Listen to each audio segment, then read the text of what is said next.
മുഖ്യമന്ത്രി ഉമ്മൻചാണ്ടിക്കും മന്ത്രി Aryadan മുഹമ്മദിനുമെതിരായി case register ചെയ്യണമെന്ന വിജിലൻസ് കോടതി ഉത്തരവ് ഹൈക്കോടതി മരവിപ്പിച്ചു. 2 മാസത്തേക്കാണ് ജസ്റ്റിസ് പി ഉബൈദ് ഉത്തരവ് മരവിപ്പിച്ചത്. വിജിലൻസ് കോടതി നടപടിയെ കടുത്ത ഭാഷയിൽ വിമർശിച്ച ഹൈക്കോടതി വിജിലൻസ് ജഡ്ജിക്കെതിരെ അച്ചടക്ക നടപടി വേണമെന്ന് പരാമർശിച്ചു. സോളാർ വിഷയത്തിൽ മുഖ്യമന്ത്രിയുടെ രാജി ആവശ്യപ്പെട്ട് ശക്തമായ പ്രക്ഷോഭം നടത്തുമെന്ന് LDF. ആരോപണ വിധേയരായ 3 മന്ത്രിമാരെയും ബഹിഷ്കരിക്കാനും LDF തീരുമാനിച്ചു. സോളാർ കമ്മീഷനിൽ മുഖ്യമന്ത്രി നൽകിയ മൊഴിയെല്ലാം പച്ചക്കള്ളമാണെന്ന് തെളിഞ്ഞു. ജനാധിപത്യ ബോധത്തെ തകർത്ത മുഖ്യമന്ത്രി അടിയന്തരമായി രാജിവെക്കണമെന്ന് കൺവീനർ വൈക്കം വിശ്വൻ ആവശ്യപ്പെട്ടു. കുതന്ത്രങ്ങൾ ഉപയോഗിച്ച് ഉമ്മൻചാണ്ടിക്ക് മുഖ്യമന്ത്രി സ്ഥാനത്ത് തുടരാനാകില്ലെന്ന് പിണറായി വിജയനും പറഞ്ഞു. സത്യം ജയിച്ചെന്ന് മുഖ്യമന്ത്രി ഉമ്മൻചാണ്ടി പ്രതികരിച്ചു. ആരോപണങ്ങൾ ഉന്നയിക്കുന്നവർക്ക് ഒരു തെളിവും ഹാജരാക്കാൻ കഴിഞ്ഞിട്ടില്ലെന്നും ഏത് അന്വേഷണം നേരിടാൻ തയ്യാറാണെന്നും മുഖ്യമന്ത്രി പറഞ്ഞു. വിധി പ്രതീക്ഷിച്ചത് തന്നെയാണെന്ന് മന്ത്രി ആര്യാടൻ മുഹമ്മദും പ്രതികരിച്ചു. സമീപനം എടുത്തിട്ടുള്ളൂ. ഏതായിരുന്നാലും സത്യം ജയിച്ചു. ഈ സോളാറുമായി ബന്ധപ്പെട്ട് ഇതിൻ്റെ വിവാദം തുടങ്ങുന്ന അന്നു മുതൽ ഒരടിസ്ഥാനവുമില്ലാത്ത കാര്യങ്ങളാണ്. ഏറ്റവും ഒടുവിൽ ഇന്നത്തെ കമ്മീഷനിലെ വെളിപ്പെടുത്തലുകൾ ഉൾപ്പെടെ ഒരടിസ്ഥാനവും ഇല്ലാത്തതാണ്. ഇത്രയും നാളായിട്ടും ഈ ആരോപണം ഉന്നയിക്കുന്നതല്ലാതെ ഒരു ഷീറ്റ് കടലാസ് എടുത്ത് കാണിക്കാൻ പറ്റുന്നില്ല. എനിക്ക് ആരോടും ഒരു പരിഭവവുമില്ല. പക്ഷേ എൻ്റെ ശക്തി എന്ന് പറയുന്നത് എൻ്റെ മനസാക്ഷിയുടെ ശക്തിയാണ്. എൻ്റെ പ്രതീക്ഷ എന്ന് പറയുന്നത് സത്യം ജയിക്കുമെന്നുള്ള ഉറപ്പാണ്. ഇപ്പം പുറത്തു പറയാൻ പറ്റുന്നില്ല.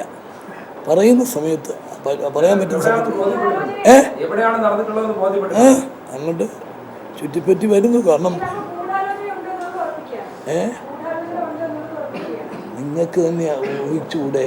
10 ദിവസം മുമ്പ് പിതൃതുല്യനായ ഞാൻ ഇന്നിപ്പോൾ ഈ നാട്ടിലെ മുഴുവൻ വഷളത്തരങ്ങളുടെയും പ്രഭാകേന്ദ്രമായിട്ട് മാറി.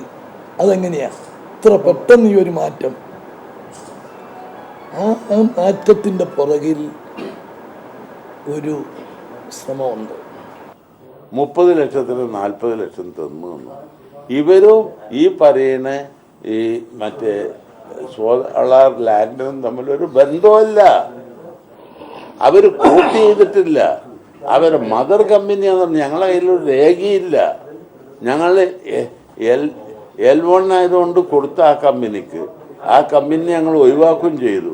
അപ്പോഴോ നിങ്ങളുടെ ഈ പറയുന്ന ഈ എന്താണ് കമ്പനിൻ്റെ പേര്, ടീം സോളാർ, ഞങ്ങൾ വല്ല ബന്ധമുണ്ടെങ്കിൽ ഞങ്ങൾ ഒഴിവാക്കുമോ? ഞങ്ങൾ കണ്ട് ഇവർ മര്യാദ കാണിക്കാത്തത് കൊണ്ടും ഇന്ത്യ ഗവൺമെൻറ് അവരെ പാനലിൽ നിന്ന് ഒഴിവാക്കിയത് കൊണ്ടും ഞങ്ങളത് L2 കൊടുത്തു. തൃശൂർ വിജിലൻസ് കോടതി ജഡ്ജി വാസൻ സ്വയം വിരമിക്കാൻ തീരുമാനിച്ചു. വിരമിക്കാൻ ഹൈക്കോടതി രജിസ്ട്രാർക്ക് അപേക്ഷ നൽകി. വരുന്ന മെയ് 31 വിരമിക്കാൻ അനുവദിക്കണമെന്നാണ് അപേക്ഷ.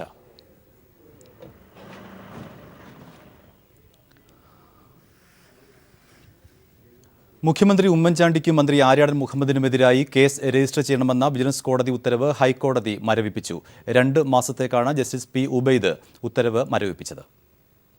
മാധ്യമവാർത്തകളുടെ അടിസ്ഥാനത്തിൽ മാത്രം ഫയൽ ചെയ്ത സ്വകാര്യ ഹർജിയിൽ പ്രാഥമിക അന്വേഷണം നടത്താതെ കേസ് രജിസ്റ്റർ ചെയ്യാൻ ഉത്തരവിട്ട തൃശൂർ വിജിലൻസ് കോടതിയുടെ നടപടി അധികാരപരിധി കടന്നു എന്നാണ് ഹൈക്കോടതി വിലയിരുത്തിയത്. ആരെങ്കിലും എവിടെ വെച്ചെങ്കിലും നടത്തിയ വെളിപ്പെടുത്തലിന്റെ അടിസ്ഥാനത്തിൽ കേസ് രജിസ്റ്റർ ചെയ്യാൻ നിർദ്ദേശിക്കാനാകില്ല. ഇത് സുപ്രീം കോടതി പുറപ്പെടുവിച്ച മാർഗനിർദ്ദേശങ്ങളുടെ ലംഘനമാണ്. കേട്ടുകേൾവിയുടെ അടിസ്ഥാനത്തിൽ കേസ് രജിസ്റ്റർ ചെയ്യാൻ നിർദ്ദേശിക്കാനാകില്ലെന്നും കോടതി വ്യക്തമാക്കി. പരാതിക്കാരനെയോ സാക്ഷികളെയോ വിസ്തരിക്കാതെയാണ് കേസ് രജിസ്റ്റർ ചെയ്യാൻ വിജിലൻസ് കോടതി ഉത്തരവിട്ടത്. അഴിമതി കേസുകളിൽ പ്രാഥമിക അന്വേഷണം വേണമെന്ന സുപ്രീം കോടതിയുടെ മാർഗനിർദ്ദേശങ്ങൾ പാലിക്കപ്പെട്ടിട്ടില്ല എന്ന് കോടതി വിലയിരുത്തി. തനിക്ക് ലഭിച്ച രേഖകൾ വിജിലൻസിന് കൈമാറുക മാത്രമാണ് ചെയ്തതെന്നും പോസ്റ്റ് ഓഫീസ് പോലെ പ്രവർത്തിക്കുക മാത്രമേ ചെയ്തിട്ടുള്ളൂവെന്നുമുള്ള വിജിലൻസ് കോടതി ജഡ്ജിയുടെ പരാമർശങ്ങൾ ഹൈക്കോടതിയുടെ വിമർശനങ്ങൾക്ക് ഇടയാക്കി. സ്വകാര്യ അന്യായങ്ങളിൽ കൈക്കൊള്ളേണ്ട മാർഗനിർദ്ദേശങ്ങൾ സംബന്ധിച്ച് സുപ്രീം കോടതി പുറപ്പെടുവിച്ച വിവിധ വിധിന്യായങ്ങൾ പരിഗണിക്കാതെയാണ് വിജിലൻസ് കോടതി അന്വേഷണത്തിന് ഉത്തരവിട്ടതെന്നും കോടതി ചൂണ്ടിക്കാട്ടി. News bureau, Kochi. ചാണ്ടി ഉമ്മനുമായി ബിസിനസ് ബന്ധമുണ്ടായിരുന്നുവെന്ന് സരിത സോളാർ കമ്മീഷനിൽ. സോളാർ കേസിലെ മറ്റൊരു പ്രതിയായ സ്ത്രീയുമായി ചാണ്ടി ഉമ്മൻ നടത്തിയ വിദേശയാത്രയുടെ ദൃശ്യങ്ങൾ തിരുവഞ്ചൂർ രാധാകൃഷ്ണന്റെ പക്കലുണ്ടെന്നും സരിത മൊഴി നൽകി. ആര്യാടന്റെ ശുപാർശയിൽ അനർട്ട് 35 ലക്ഷം രൂപ അനുവദിച്ചെന്നും സരിത പറഞ്ഞു. ചാണ്ടി ഉമ്മനുമായി തനിക്ക് ബിസിനസ് ബന്ധങ്ങളാണ് ഉണ്ടായിരുന്നതെന്ന് വ്യക്തമാക്കിയ സരിത, സോളാർ കേസിൽ പ്രതിയായ മറ്റൊരു സ്ത്രീയുമായി ചാണ്ടി ഉമ്മന് ബന്ധമുണ്ടായിരുന്നെന്ന് കമ്മീഷനിൽ മൊഴി നൽകി. ചാണ്ടി ഉമ്മനും ഈ സ്ത്രീയും ഒന്നിച്ച് വിദേശയാത്ര നടത്തിയിട്ടുണ്ട്. ഇതിന്റെ ചിത്രങ്ങൾ മന്ത്രി തിരുവഞ്ചൂർ രാധാകൃഷ്ണന്റെ പക്കലുണ്ട്. ഒരു ഘട്ടത്തിൽ മന്ത്രിസഭാ പുനഃസംഘടനയെ ഭയന്ന് തിരുവഞ്ചൂർ ഈ തെളിവുകൾ മാധ്യമങ്ങൾക്ക് ചോർത്തി നൽകിയതായി തനിക്കറിയാമെന്നും സരിത കമ്മീഷനിൽ മൊഴി നൽകി. ടീം സോളാറിനോ സരിതയുമായി ബന്ധപ്പെട്ട മറ്റ് സ്ഥാപനങ്ങൾക്കോ യാതൊരു സഹായവും സർക്കാർ ചെയ്തിട്ടില്ലെന്ന മുഖ്യമന്ത്രിയുടെ മൊഴി പച്ചക്കള്ളമാണ്. ടീം സോളാറിൻ്റെ മാതൃകമ്പനിയായ തെലങ്കാനയിലെ സുരാന വെഞ്ചേഴ്സിന് അനർട്ടിൻ്റെ സഹായം ലഭിച്ചത് മുഖ്യമന്ത്രിയുടെയും മന്ത്രി ആര്യാടൻ മുഹമ്മദിൻ്റെയും ശുപാർശയെ തുടർന്നാണ്. മന്ത്രി ആര്യാടൻ മുഹമ്മദിൻ്റെ നിർദ്ദേശമനുസരിച്ച് സുരാന വെഞ്ചേഴ്സിന് അനർട്ടിൽ നിന്നും 35 ലക്ഷം രൂപ അനുവദിച്ചുവെന്നും സരിത മൊഴി നൽകി. സോളാർ കേസിലെ വാദിയായ EK ബാബുരാജിൻ്റെ വസ്തു റീസർവേ ചെയ്തു കൊടുക്കാനുള്ള അപേക്ഷ താനാണ് എഴുതി മുഖ്യമന്ത്രിക്ക് കൊടുത്തതെന്നും അടുത്ത ദിവസം തന്നെ റീസർവേ ചെയ്തു കൊടുത്തെന്നും സരിത പറഞ്ഞു. ഞാൻ ഏറ്റവും കൂടുതൽ ഈ പറഞ്ഞ സോളാർ പദ്ധതിയുമായി ബന്ധപ്പെട്ട് സംസാരിച്ചിട്ടുള്ളതും ഇടപെട്ടിട്ടുള്ളതും സാമ്പത്തികമായ ഇടപാടുകൾ ഉണ്ടായിട്ടുള്ളതും നിർഭാഗ്യവശാൽ എ ഗ്രൂപ്പിൽപ്പെട്ട ഉമ്മൻചാണ്ടി സാറിനോടും പിന്നെ ആര്യാടൻ മുഹമ്മദ് സാറിനോടും. അപ്പോൾ അത് ഒഴിവാക്കിക്കൊണ്ട് എനിക്ക് അടുത്ത തലത്തിലോട്ട് കടക്കാൻ പറ്റില്ല. അപ്പം ഈ കേസുമായി ബന്ധപ്പെട്ട് എനിക്ക് വന്നിട്ടുള്ള ഡാമേജസിൽ ഏറ്റവും കൂടിയ പങ്ക് അവരിൽ നിന്നായതുകൊണ്ട് ഫസ്റ്റ് ഞാൻ അവിടെ സ്റ്റാർട്ട് ചെയ്തു എന്നുള്ളതേ ഉള്ളൂ.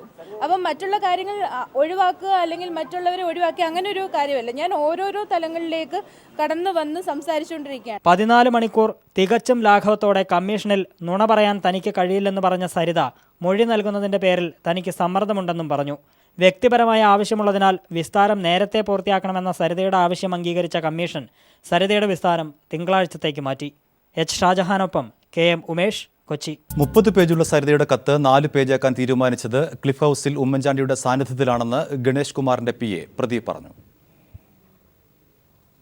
മുഖ്യമന്ത്രിയുടെ സാന്നിധ്യത്തിൽ തന്നെയാണ് സരിതയുടെ ഈ കത്ത് 4 പേജായിട്ട് ചുരുക്കണമെന്നുള്ള നിർദ്ദേശമുണ്ടായത്. തമ്പാൻ രവി സാർ ഉണ്ടായിരുന്നു, ക്ലിഫ് ഹൗസിൽ വെച്ചുണ്ടായിരുന്നു. മുഖ്യമന്ത്രിയുടെ രാജി ആവശ്യപ്പെട്ട് സംസ്ഥാന വ്യാപകമായി അതിശക്തമായ പ്രതിഷേധക്കാരും പോലീസും തമ്മിൽ നിരവധിയിടങ്ങളിൽ ഏറ്റുമുട്ടി. തിരുവനന്തപുരത്തും കോഴിക്കോട്ടും DYFI പ്രവർത്തകരെ അതിഭീകരമായി പോലീസ് ലാത്തിചാർജ് ചെയ്തു. പോലീസ് അതിക്രമത്തിലും ഗ്രനേഡ് പ്രയോഗത്തിലും നിരവധി പ്രവർത്തകർക്ക് പരിക്കേറ്റു. പാളയം രക്തസാക്ഷി മണ്ഡപത്തിന് മുന്നിൽ നിന്ന് ആരംഭിച്ച DYFI മാർച്ചിൽ പങ്കെടുത്ത മുഴുവൻ പ്രവർത്തകർക്കും ഒരേ ലക്ഷ്യം, ഒരേ വികാരം: മുഖ്യമന്ത്രിയുടെ രാജി. മാർച്ച് ബാരിക്കേഡിനടുത്തെത്തിയപ്പോൾ മുദ്രാവാക്യം വിളി സംസ്ഥാന നേതാക്കൾ ഏറ്റെടുത്തതോടെ കാര്യങ്ങൾ വ്യക്തം. നേതാക്കൾ ബാരിക്കേഡിനടുത്തേക്ക് നീങ്ങിയപ്പോൾ ജലപീരങ്കി ചരിത്രത്തിലാദ്യമായി പുറകിൽ നിന്ന് വെള്ളം ചീറ്റി. നേതാക്കളെ ആക്രമിക്കുന്നത് കണ്ട പ്രവർത്തകർ പോലീസിന് നേരെ കല്ലെറിഞ്ഞതോടെ പോലീസ് പ്രവർത്തകരെ വളഞ്ഞിട്ടടിച്ചു.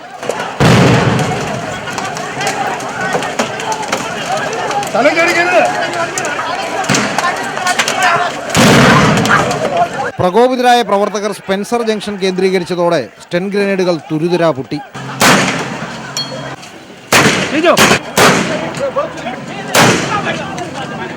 ഒന്നിനു പുറകെ ഒന്നായി കണ്ണീർവാതക ഷെല്ലുകൾ വന്നു വീണതോടെ പ്രവർത്തകർ വർദ്ധിത വീര്യത്തോടെ പോലീസിന് നേരെ കല്ലുകൾ എറിഞ്ഞു തുടങ്ങി.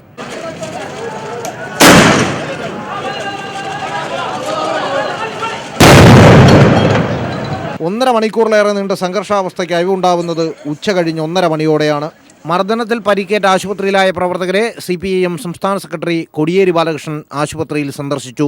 അടുത്ത പ്രക്ഷോഭത്തിന്റെ മുന്നൊരുക്കത്തിനായി ഒരു ചെറിയ ഇടവേള മാത്രം അവശേഷിപ്പിച്ചാണ് ഇന്നത്തെ സമരം താൽക്കാലികമായി അവസാനിച്ചതും. S. ജീവൻകുമാർ, തിരുവനന്തപുരം. ആഗോള വിദ്യാഭ്യാസ സംഗമത്തിനെതിരെ SFI പ്രവർത്തകരുടെ പ്രതിഷേധം. പ്രവർത്തകർക്ക് നേരെ കണ്ണീർവാതകവും ഗ്രനേഡും പ്രയോഗിച്ച പോലീസ് ലാത്തിചാർജും നടത്തി. പ്രതിഷേധത്തിനിടെ ഉന്നത വിദ്യാഭ്യാസ കൗൺസിൽ ചെയർമാൻ TP ശ്രീനിവാസനെ മർദ്ദിച്ച സംഭവത്തിൽ കടകംപള്ളി സുരേന്ദ്രൻ ഖേദം പ്രകടിപ്പിച്ചു.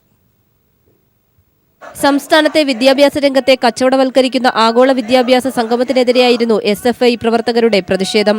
ഇന്ന് നാളെയുമായി നടക്കുന്ന സമ്മേളനത്തിന്റെ ഉദ്ഘാടകൻ മുഖ്യമന്ത്രി ഉമ്മൻചാണ്ടിയായിരുന്നു. എന്നാൽ ശക്തമായ പ്രതിഷേധത്തെ തുടർന്ന് മുഖ്യമന്ത്രി ഔദ്യോഗിക പരിപാടികൾ റദ്ദാക്കിയിരുന്നു. പരിപാടി നടക്കുന്ന വേദിക്ക് പുറത്തെ റോഡ് പ്രവർത്തകർ ഉപരോധിക്കുന്ന സാഹചര്യത്തിൽ ഉന്നത വിദ്യാഭ്യാസ council vice chairman TP Sreenivasan വന്നിറങ്ങിയത് പ്രവർത്തകരെ കൂടുതൽ പ്രകോപിതരാക്കി. TP ശ്രീനിവാസന് പ്രതിഷേധത്തിനിടയിൽ മർദ്ദനമേൽക്കുകയും ചെയ്തു. പോലീസ് എത്തി സ്ഥലത്ത് നിന്നും അദ്ദേഹത്തെ മാറ്റുകയായിരുന്നു. ഇതിനുശേഷം റോഡ് ഉപരോധിച്ച പ്രവർത്തകരെ പോലീസ് അറസ്റ്റ് ചെയ്ത് നീക്കാൻ ശ്രമിച്ചെങ്കിലും പ്രവർത്തകർ അറസ്റ്റിന് വഴങ്ങിയില്ല. തുടർന്ന് പോലീസ് കണ്ണീർ വാതക ഷെല്ലും ഗ്രനേഡും പ്രയോഗിക്കുകയും ലാത്തിചാർജ് നടത്തുകയും ചെയ്തു.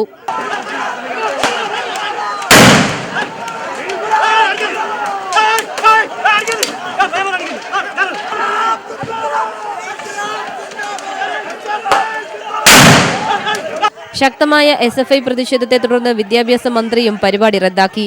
തുടർന്ന് പ്രവർത്തകർ റോഡ് ഉപരോധം തുടർന്നു. CPIM ജില്ലാ സെക്രട്ടറി കടകംപള്ളി സുരേന്ദ്രൻ എത്തി പ്രവർത്തകരോട് അറസ്റ്റിന് വഴങ്ങാൻ നിർദ്ദേശിച്ചു. TP ശ്രീനിവാസനെ മർദ്ദിച്ച സംഭവത്തിൽ അദ്ദേഹം ഖേദം പ്രകടിപ്പിക്കുകയും ചെയ്തു. വിദ്യാർത്ഥികളുടെ ഇടയിലേക്ക് ഈ ആഗോള സംഗമത്തിന് നേതൃത്വം കൊടുക്കുന്ന ഒരു വിദ്യാഭ്യാസ പ്രവർത്തകനെ പറഞ്ഞയച്ച് പ്രകോപനമുണ്ടാക്കി ഈ പ്രശ്നത്തിന്റെ യഥാർത്ഥ വസ്തുതകളിൽ നിന്ന് വഴിതിരിച്ചിടാൻ വേണ്ടി ശ്രമം നടത്തുന്നത്.